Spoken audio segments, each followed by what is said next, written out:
everyone, and welcome to the Farmer Files. Today's episode is the celestial phenomenon of Nuremberg, UFO battle or meteorological wonder.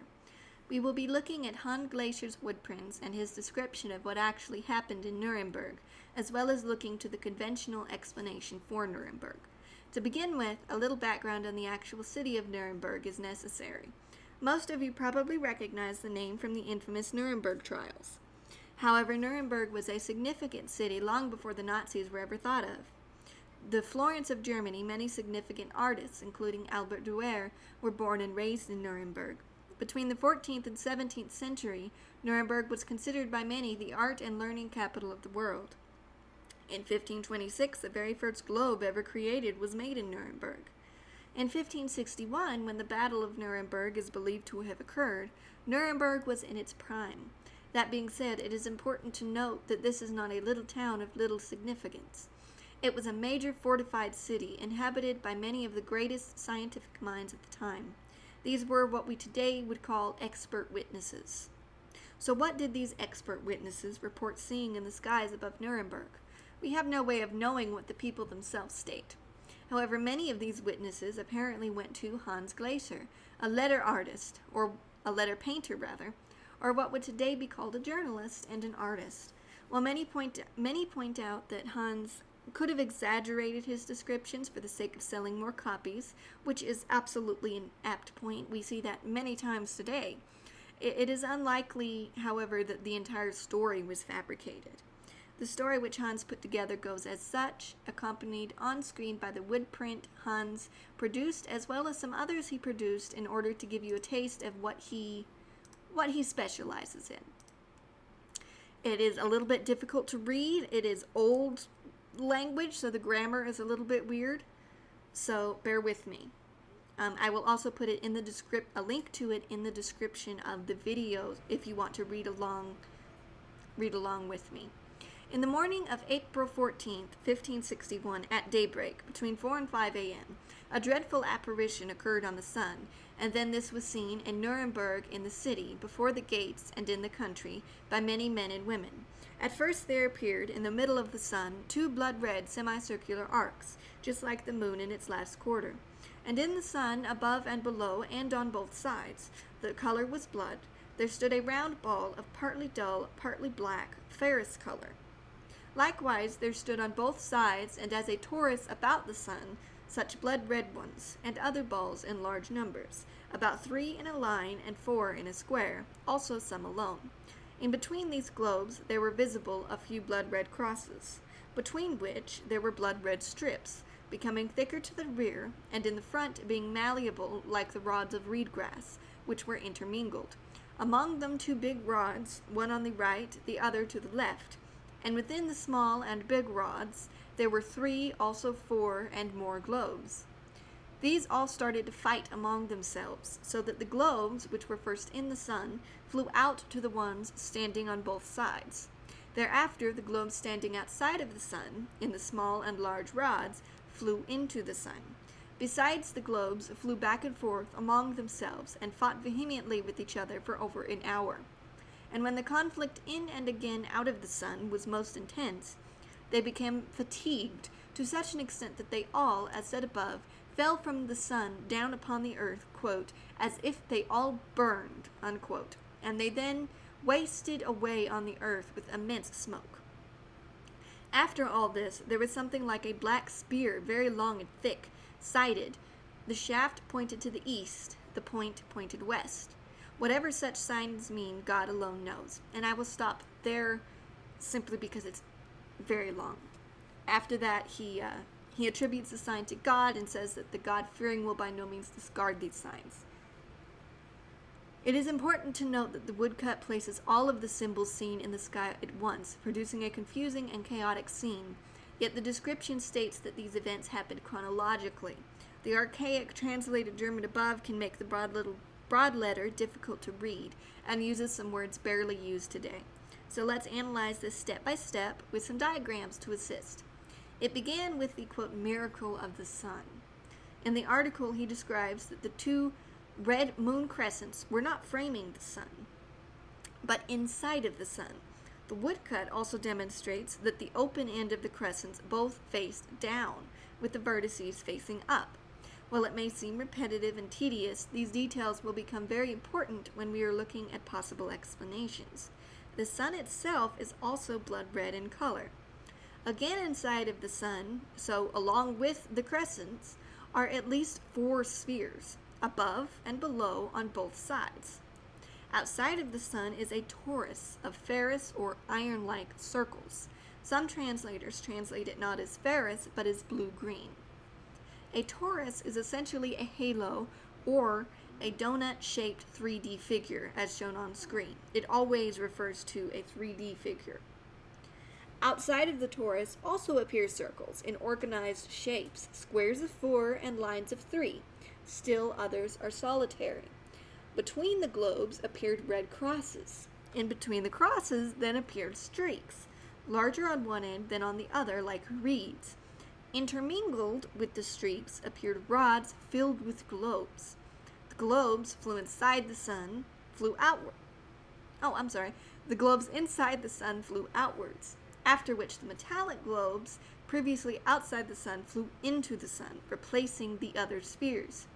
This continued back and forth, seeming in battle, but apparently with no explosions or anything, for over an hour. The rods and streaks are not described as moving, nor is the torus. Finally, all of the orbs fell upon the earth with a, quote, great plume of smoke. It is assumed that the rods either crashed with the orbs or disappeared in the fray. It is also assumed the sun appeared as normal after this event. This undoubtedly is a highly bizarre event. Many state, however, that this can be explained with ease by natural phenomenon. The site above Top Secret gives a good account of this belief. Although it is far from the only site to propose this theory, I found that it is perhaps the most detailed, and she or he does provide a lot of details, and even pictures. Quote, so it can be seen that many of the shapes described in the Nuremberg UFO battle can occur naturally, every single one of them. The cross shapes, multiple orbs, half-orbs, colored orbs, and rods. Unquote. Throughout the article, the author gave a very detailed account of various types of sundogs and sun pillars. A sundog, as appeared on screen, is a result of ice crystals in the air, often during sunrise and sunset, which create a prism. This usually creates a halo, or, according to NOAA, a crescent-shaped light that appears on either side of the sun, either alone or together, at approximately 22 degrees away from the sun. Meanwhile, a sun pillar is a bit more common, but has the same basic workings. Sun pillars are basically blocks or straight lines of sunshine, which appear above the sun or sometimes beside the sun, as shown on the screen. There are also sun halos, etc. It is postulated that all of these could have occurred at one time, changing angle, location, and brightness as the sun rose, producing the illusion of a battle. Hans, according to the article, then amplified his story for the sake of selling broad prints and applied a religious bias, resulting in an exaggerated, sensationalized version of the story. I have several issues with this theory. While I admire how thoroughly the topic was addressed and the seeming evidence presented, I find several aspects of it which do not explain the phenomenon. To begin with, Hans was incredibly explicit in stating that the moon crescents were inside of the sun, not outside as would be expected by sundogs. These arcs faced down, not side to side as in a sundog, or as in a sun halo. Sun pillars also do not explain the arcs or crosses in any way, as sun pillars are completely vertical in nature. Even a partial solar eclipse combined with sundogs or sun pillars would not produce 2 downward-facing crescents inside of the sun. I looked at way too many pictures of solar eclipses and sundogs and sun halos to try to find something that replicated that. Nothing did it. You might end up with 1 crescent from a solar eclipse, but even that, it was at an angle or to the side. I didn't see any that it was facing down. This is unusual for many reasons. The fact that the casual observer, for one, using neither telescope nor eye protection, could see the multitude of objects within the sun is highly abnormal. For one, there are so many things being reported as being inside the sun. The sun is tiny. I don't know how you could see 2 crescents, and at least 4, forgive my dog, he's mad, and at least 4 orbs hanging inside of the sun.